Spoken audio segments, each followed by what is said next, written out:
You are listening to the Hammersley Brothers e-commerce podcast. Like what you hear and want to take the shortcut on your e-commerce growth? Join hundreds of brands that work with us and head over to joinhb.com. That's joinhb.com and see how we can help you further. Join our members and smash your targets and unlock the profits within your e-commerce site. Hello, Ian. How are you? Good morning. Hey, Mark. Yep. Good afternoon. Nice yeah, to I'm good. see you. Good. You got a nice little pattern behind your head. That's different. Usually you have a blind behind your head. You're in a different room or something? Now, I've just moved. Well, I've moved. I've moved the desk. Oh, right. Gosh. It's exciting. These are the things that people tune in for, haven't they? We haven't talked about the weather for a long time as well. So that is true. It's been very nice. It's not been very nice. It's grey, cold, wet. Yeah. Actually, it is getting better. It's spring, but it's cold. Oh, the daffodils in out, the yeah? UK. Oh, yeah. The daffodils are out. Yeah, nice. It's that funny time where, it's like it's 17 degrees Celsius and then it's, -2 the next day. So you sort of... kind of changeable. Yeah. We've got like absolutely fantastic weather and then it rains, and then a fantastic weather and it rains. I actually quite like this time because it's not overly hot. Like you've gone past that kind of can't sleep in your bed kind of temperatures. Anyway, we thought we'd do a listeners' questions podcast today. We haven't done one in a while. So just been grabbing different questions from different places where we get them. So like the YouTubes and the TikToks and all that kind of stuff, wherever we post them. And I've lined up about 6 questions for you. So we'll just get into them, I think, unless you want to preamble or any more. Are you going to make up the names again like you did before? Well, I haven't got names. So read the real names. I haven't got the actual names. I've just got the question. Are they all going to be called Rob again? And Mary. I think we'll give them names because it makes them feel more human, as opposed to the aliens we normally work with. No, but all right, Rob. He says he sells filters and the aluminium is just included. Basically, it's got filters that've got aluminium on it. It's from China, and they and he's got you've rewritten it, so it's completely impossible to read. Basically, Trump has put actually rewritten that question. Haven't you? Is that what I've done? That was another one. So Trump, I think Trump has put tariffs on aluminium, and he's worried about the price of his reusable filters going up, and so how's that going to affect things? Because people must be... I mean, I've got clients in Canada who are affected by it. I've got people all over the place, and it's kind of uncertainty and stuff. So, and you were talking about that a little bit before. Do you want to just kind of dive into that a little bit, and then we'll see how we get where we get? Yeah. So people have asked quite a lot. What's my opinion on the effect on the market, and with Trump tariffs coming in, and this particular question is a really interesting question because it's from a guy who's selling a product that mainly contains aluminum or aluminium, where we're from, and I think it's 80, and he's in America, and 80% of the aluminum is coming from overseas, and there's obviously a tariff, and he started off saying, look, I'm really, really worried about this. This is going to be, he's a purely online, obviously we're e-com. We don't work with anything else. He's a pure online player. He's really worried about what's going to happen. His costs are going to go up, and he says, think it's going to have a dramatic, effect on his industry. He's worried. And I'm sitting there waiting for him to finish, his question and his obviously his anxiety in his head, and I'm sitting back just with a smirk on my face, and he's like, why have you got a smirk on your face? And I say, well, because this is the breakthrough that you've been waiting for. What happens when the market is being disrupted?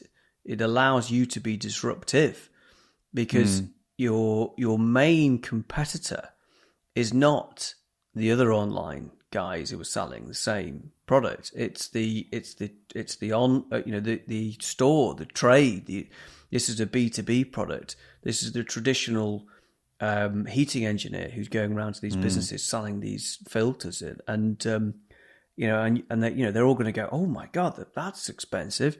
Guess what they're going to do? They're going to go online and they're going to go and look for a cheaper And I suppose his model is to replace, like if you obviously you buy a filter, you throw it away, you buy a filter, throw it away. And if that price of that consumable filter goes up and he's got a reusable one, then that cost saving is obviously going to be bigger, so we can disrupt it. It's even simpler than that.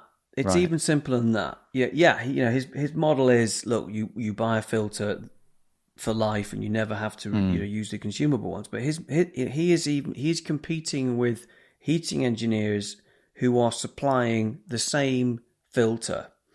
But of course, he's supplying it online, and his whole positioning, is, we sell direct. You cut out the middleman. You save 40%. So he is much cheaper because he doesn't have to pay for the call out charge and the service. Basically, keep it simple. Is that his business will do really well because the market is being disrupted by Trump tariff. And generally, it is an opportunity, and we grew lots of businesses, during the 2008 financial crisis, that happened, because at times of crisis, people look for other suppliers. They discover other brands. That's when you switch, because you're looking. It's a reason to go and look. Well, where can I get this thing from? Where can I get my car batteries from? My local garage is giving me a ridiculous price to change the car, but I'm going to go online. I'm going to go and have a look. There's loads of things like that you start to open up, and so I'm excited about these times, particularly if you're a new entrant and you want to steal market share. If you want to steal market share, you have to be disruptive, and you can use this time where people are panicking. Well, what we're saying really to be disruptive is it's easier to be a disruptor when the market is being disrupted. That's effectively what we're saying. And whenever there is a disruption in people's life or whatever things, the buying habits change. And when buying habits change, then obviously there's a lot of new customers that are available that haven't been available before. It's the same reason that I think we've mentioned this on the podcast before, is that whenever you have a baby, you get given free products when you're coming out of the hospital, and you get a bag full of new products to try. And a lot of them aren't necessarily to do with baby, but they know that when people have children, their lives are disrupted so much that their buying habits completely change. So they might try a different fabric softener, they might try a different dishwashing liquid, they might try a different car. There's all those buying habits change. And effectively, whenever there's disruption, you have an opportunity to disrupt. And let's face it, if you're doing anywhere between 0 and 10 million, you are a small business. So you are not the traditional, incumbent, big, huge, e-commerce or the choice. And you are a disruptor. You are disrupting something. You are using a flanking strategy. You're nibbling it away at the side of a big competitor and doing that little bit slightly better than they do, because they don't serve that part of the market. And so therefore, all the people we're talking to, a lot of the time we are niches and we are growing, and it's often easier to disrupt further into that niche at a time of disruption through good offer architecture and good communication on the creative and positioning and all that stuff. Yeah, and I'll just re-emphasize the point, because you sound like you're going to wrap up and you're about to go before I move on. But I think generally, e-commerce online has in its very nature been a disruptive retail industry, hasn't it? E-commerce was disruptive right at its core when it was invented, because it said you can buy direct. It was a convenience play and a pricing play. I wonder if I can get this online for cheaper. That's what everybody thought. It was always like internet prices, though, wasn't it? It was like internet prices. Yeah. So we're all ready for this. So bring it on. Bring it on, Trump tariff. Yeah, let's go. It's exciting within reasons. Yeah, so I think you just got to look for opportunities, and obviously it's time to be lean and mean, and kind of go through your costs and with a fine-tune cone. And fine-tune cone. I've got very, very weird sayings at the moment. I'm mixing them up. That very famous phrase, fine-tune comb. Yeah, that's great. Exactly. I'm just going to close the door because our parents are talking very loudly in the garden. Okay. Bring them in.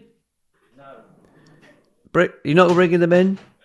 No, because Derek and Annette? They want to see the parents of the Hammersley brothers? They'll just talk for hours. Dad was just on it with one of his friends, like talking about Trump and Ukraine and all that kind of stuff for hours, like as if like they could control anything that happens. It's like very important that like 2 80-year-olds get together and decide solve it. Yeah. Anyway, they enjoy the Ukrainian war as well. Yeah. That's opinions on that. So it's question number 2. Let's create a name. This is Dave. I'm creating a 6 ROAS. I'm getting a 6 ROAS on my Google Shopping campaigns. I can't scale spend. What do I do? So, okay. I mean, there's nuances to that question. There's nuances to that question. Can I frame it? Answers. Because you can answer it, obviously. I like to overtalk, and then I'll correct you. Well, no. Well, it was Mike. I got asked the question today. Oh, okay. Yeah. I got asked the question, and it's a business that is doing. I think probably doing about 2-ish million, e-com business, and they have a ROAS of 6. I was like, right, okay, you got a ROAS of 6, and he goes, what do I do? How do I scale it? And I was like, right, well, the first thing to do is to check, is 6 correct? And we'd already gone through it. 6 ROAS was correct. So I said, well, let's have a look inside the Google campaign, and we had a look inside the Google campaign, and obviously, if you will know, our model, we teach people how to do the winner loser zombie campaign for Google Shopping. But in a nutshell, the idea of it is that you'll have some products that are running at a lower than 6 ROAS, and you have some products that are running at a higher than 6 ROAS, and it just averages out. So that's the first thing to check that, and the reality was he had no products running at 6. He had no products running at 6 ROAS. He had loads of products running at 3 and loads of products running at like 9. I'm keeping it simple, but roughly there was a big difference between, his winners and his losers. So I'm going, well, hang on, you spent £2,000 on your losers, which were running at a ROAS of 2, and you spent £2,000 on your winners, which were running at a ROAS of 10. So what would happen if we moved the budget from the losers into the winners? And, there you go. So that's what I would look at. You can't just accept that it is going to be correct, because it's running at a 6. I mean, it is. You're halfway there. Are you letting your winners run? Are you letting freeing them up? Yeah, it's effective. I'll let you answer that if you want. But yeah, I mean, effectively, that's the first thing useful? You look at. Well, I mean, to be honest, when it comes to that, like, the first things to check is it in the account? Like, because what can you do in the account? And I think that, like, sometimes you can. Sorry, when you say "is it in the account," you mean what is the ROAS saying inside Google? Well, what I mean is, if you can't scale, then because like. You might not be able to scale, and then they'll change the agency, and then they can't scale, and they change the agency, they can't scale, and effectively, like, yes, there are better structures you can have, and you can let your winners run, but sometimes it's outside. Sometimes it's outside of the account, and like sometimes it's the landing page as well. Like, and I think that if you think about AI, what AI has done across Facebook and Google is that the amount of buttons you push inside both accounts have become less important. And it's more about the creative in terms of Facebook, and on Google, it's more about the landing page and your email data capture and all that kind of stuff. All the stuff we talk about a lot of the time. Yeah. And so effectively, it's like, where do we have control and where don't we have control? And what are we optimizing? Like, effectively, what we're saying is that you can't go above 6, because when he increases his spend, the ROAS drops to an unacceptable level. So he's kind of like, he's at that point where you drive in the car, you get as fast as it can go, one of the wheels falls off. Like, so can the count be optimized? That's the first thing to look at. Second thing to look at is what wheel's falling off. Is it your average order value? Is it your conversion rate on your key landing pages? Is it your email data capture rate? Is it your email conversion rate? Is it your flows? Those kind of things to kind of go from that. And probably in that order, really. Because I would actually, I think there's a step before. Actually, there's a step before to say is the 6 ROAS correct? You know, can you go faster? Can you lower it? I mean, that's the first thing. Is looking at the margin and the lifetime customer value. You might actually say, you know what, you could, your profit velocity, your speed, you could go much quicker if you ran it at a 4. Yeah, you know. But also, I imagine if you are 6, there's going to be times in the year where you can achieve that 6 way easier than other times, and there's the opportunity to go. So even like week to week, like the market isn't a static thing. Like if you were selling to, let's say you were a physical market and you was a Sunday market, like some weeks it's going to be super busy, some weeks it's going to be quiet, just based on the weather, just based on what's happening and all that kind of stuff, and your pricing could be completely different based on those days, and you could optimize your profit and you could change things. And whereas it's kind of like, well, who's coming to the high street today and why, and who are they and what opportunity we've got, and like there's a lot in that. So effectively it sounds like an oversimplification of it, but like that question number 2 is, it's like, well, you look at the Hammersley Brothers model, you unpack it, you work out where the wheel's falling off, and then you just drive the model harder. And really, a lot of the people, like the lady I was speaking to this morning, she was exactly the same. She sold woolly hats in America, like doing about $3 million a year. And she's the same thing. She just says, well, I keep employing e-commerce experts and gurus and blah, blah, blah, and I'm just stuck at this level.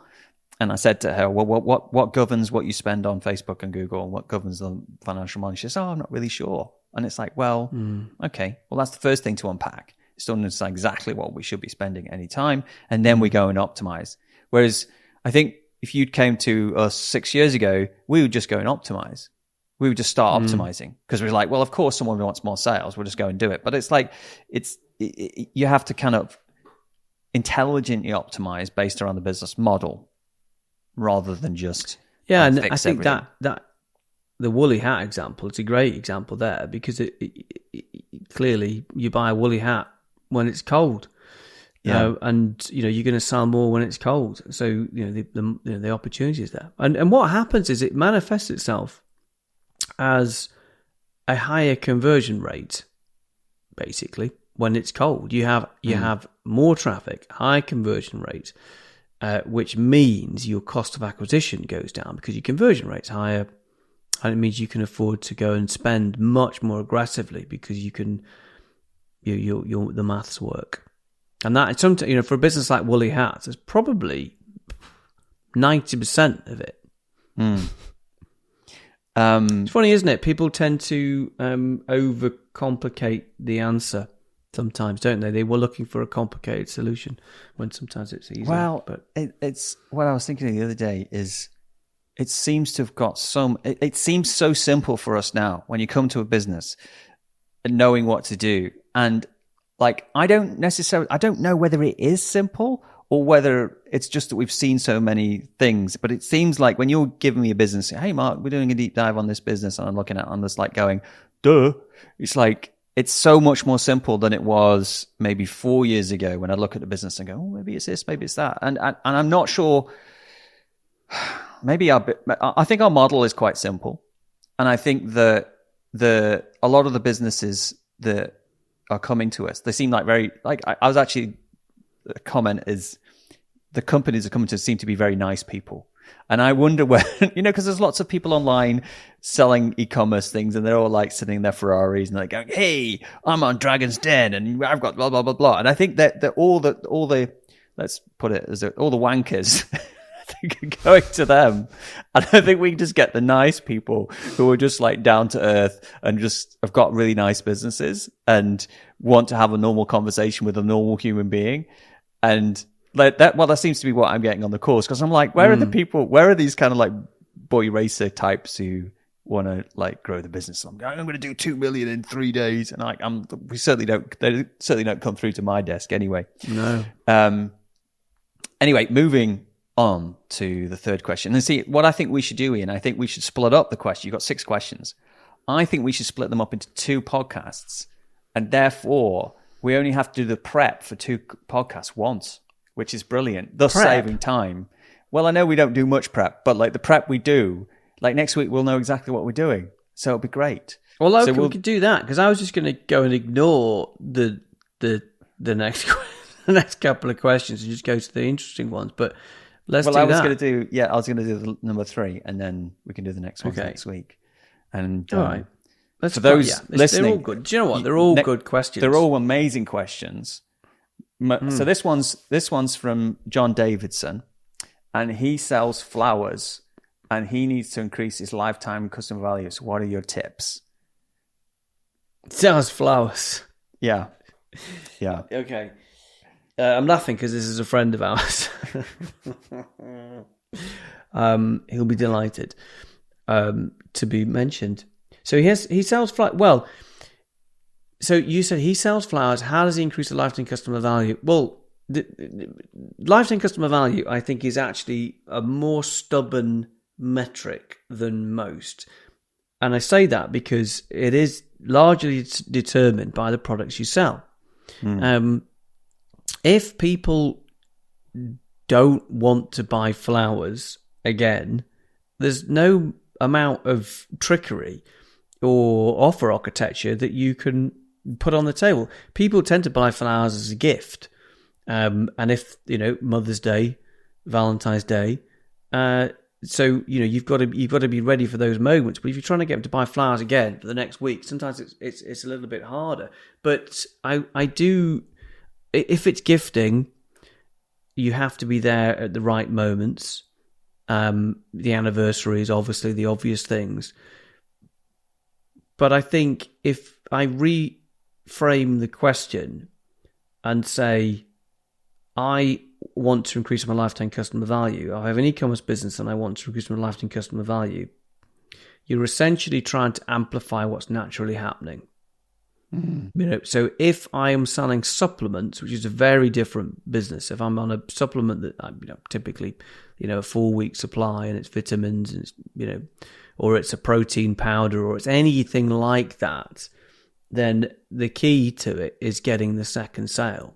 That's absolutely key. If you could do anything to improve lifetime customer value, it's getting them to go from 1 to 2.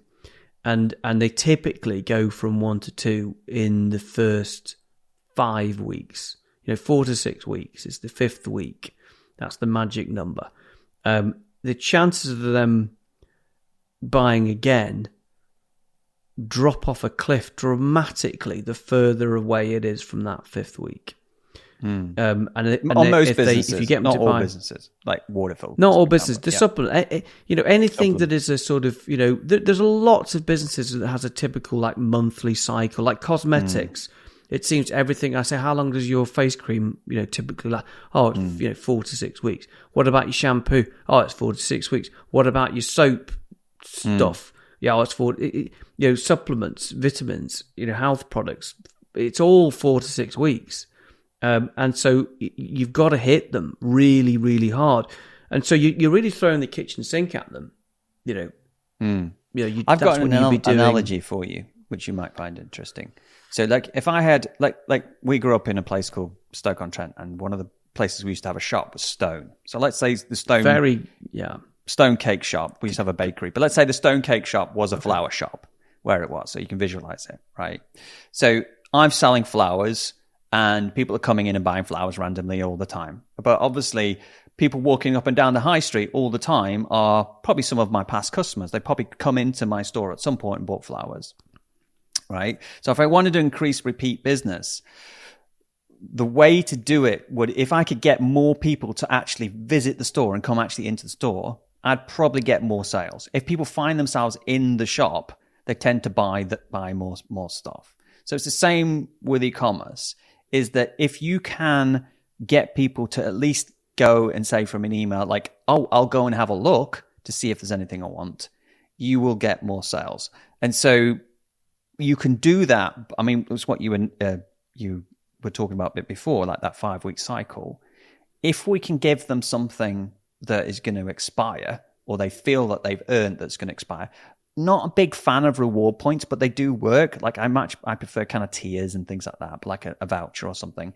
Effectively, if you can say, Ian, you bought flowers from me 5 weeks ago. You've got that £10 coupon. It's going to expire at the weekend. Why don't you check out some of our best sellers to see if there's something you fancy, right? It's going to get you to the store. It's going to get you in the shop. Once they're in the shop, they might not necessarily buy a bestseller, but they might buy something else. So you're kind of looking to, like physical store wise, get them in, right? And that's part of the battle with getting them to buy again, is getting them to have another look. Yeah. Well, yeah, when you and you do have to, and it's such an important part that you have to, I mean, look, face it, right? If you do not get the second sale, okay, on the critical part is if it's a lower average order value purchase, if you don't get the second sale, guess what? You have to go and acquire a new customer, and you've got to go and give $30, $40, $50 to Google and Facebook, whereas you might as well give some of that money to your customer. Yeah. Knowing that, bringing them back. So, it is crazy. Everybody's writing these blank checks to Google and Facebook. You don't say you're selling something for $100. You got a margin of 60%. You might be spending 30, 40 pounds, $40 an acquisition. If you want to then go, okay, second sale, I can go, if I spend $20, to recruit, to give somebody a second sale, it's half the price you were paying to Google or Meta to go and acquire a new one. And that customer's got a smile on their face and off they go. So, lifetime customer value varies dramatically based on what product you're selling. Take contact lenses versus mattresses. It is hugely dependent on, and you cannot get somebody to buy another mattress again if they don't want to. What you can do is look at naturally when people do buy again and make sure that you are pushing at those points. Yeah. And I think particularly for those supplement type, 5 week cycles. If you answered that question, if I had a physical store and I got people more often, would they buy more? Like, so if you've got a mattress store, they're not going to buy again. There's no point. It's like, if I got Ian, who's just bought a mattress last week in the store, would I sell more stuff? It's like, well, maybe I might sell him some pillows or something like that. Can I say one more thing before you move on? Yeah. Sorry, about the what I would, if I have a mattress store and we're talking, I've got mattresses and lifetime customer value doesn't work for me. Guess what? Your job to get the lifetime customer value up is to get it at the point of purchase. So you've got to do your upselling and all your bundle building and upgrading them to the super duper mattress and the super duper mattress protector and the super duper, take the old one away and all those little ups. You've got to do it there and then, because that's the greatest chance for you to get a higher revenue is at the point of purchase. So your lifetime customer value is just suckered in. It's like turbocharged at that point. Yeah. So don't think it's not relevant, but it's just you have to make most money more at the time whilst you can. Yeah. So it's like, and the other thing I didn't mention was, let's say you did have a store, but if you got them into the store, they'd probably more likely buy. So when people do new in or new products, so a lot of times we've done new launches of products. And of course, we've sold lots of those new products that we put in. But what happens is people see the new product, they click on it, they go and have a look at it, and then they go and buy what they always buy. So if you've got a flower shop, you might have come and see this rare flower we've got in for this month, and we're just going to do this bouquet for this month, blah, blah, blah, blah. And it get people into the store because they come and ask a question about it. And then they go and buy the roses that they always buy. You have to kind of get people in to the store and give them things to look at, give things to talk about, and get them there. So that's why with a lot of the clothing stores, we do those kind of 2-week runs of clothing. And obviously the primary channel is email and your remarketing, on Meta and Google, primary and SMS, of course. It's not technically difficult to do it. It's really understanding. And also a lot of people don't target lapsed customers. So you've got an email list and you send it out to your email list, and existing customers, probably like 30% are going to open it at a good rate. So there's like 70% of people who haven't even seen it. So like, are you targeting those customers on Facebook and Google and getting in front of them and making sure you're seen? Or are you just kind of targeting the people who've been to the site recently? So there's levels of remarketing, there's levels of activation of those existing customers, and I'd say, look, there's a great workshop that you've done called Getting the Second Sale. It's in the program, in the community program, and it's not rocket science. It doesn't seem rocket science to us. It's pretty obvious, getting how to get that second sale, which it's so important to get the lifetime customer value up that second sale, which is why we did a workshop on it. Yeah. Because as soon as you use the number sheet and the margin calculator, if you play around with that lifetime value, you're like, "Ooh, I could go to a 4 ROAS. I could go to a 3 ROAS. Well, just tweak that." The hidden levers within an e-commerce business is often margin and lifetime customer value. And the reason I say that is because it allows you to operate at a much more aggressive return on ad spend. And if you can operate, we've got some businesses that we've made work profitably at a ROAS of like 1.5. Yeah, which sounds insane, doesn't it? Sounds insane. But we have architected these businesses to operate in that way, and guess what? They can get away with murder. Their ads don't have to be incredible. Their site doesn't have to be incredible, but we've made the maths work, and they are just throwing ads budget at Google and Meta, and they are sucking it up. But so are we. We are sucking it because we can operate effectively. Yeah, and that's margin and lifetime customer value. It's like the hidden turbo. Yeah. And you can see those tiny differences actually make such a big difference. You can see it for certain people. Anyway, well, I'll leave you there, and we'll speak. Okay. Those very exciting questions we've got for next week.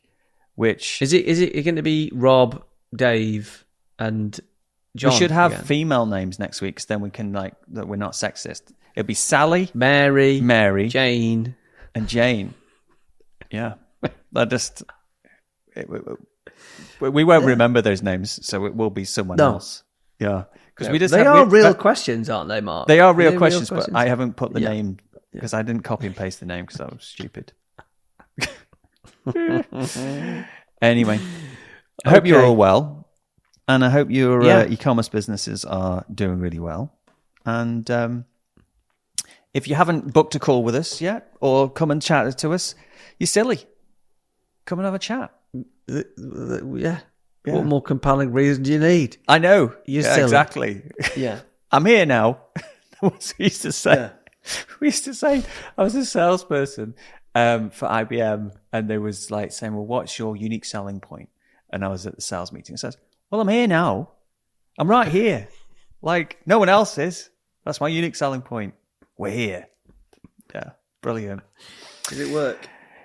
No, didn't. Who knows? I just couldn't stand being a salesperson. I'm like the world's worst salesperson. I'm like, just have it for free. I'm not bothered. Here you go. Here's the solution. Yeah, I'm terrible. Yeah, can't be bothered with sales. Well, I think that's probably the best salesman, isn't it? Yeah. Well, the worst. It depends on what you're selling, doesn't it? But the worst salesmen are the ones that if you feel like you're being sold to, that's the worst. It's certainly put me. Well, I can't sell something now that I don't want to do. You know what I mean? Or that you don't believe in. I got to a point in my career where I'm old enough now to think I don't want to be on the end of that when it doesn't work. So it has to work, because otherwise, I just don't want to be let someone else figure that out. Yeah, totally, completely. It's too difficult. And someone younger and more naive could take that on. So Yeah, there we go. All right, Ian, I'll let you go to bed. Okay, Mark. Have a nice Cheerio. sleep, and we'll speak to you later. Cheers. Thanks, guys.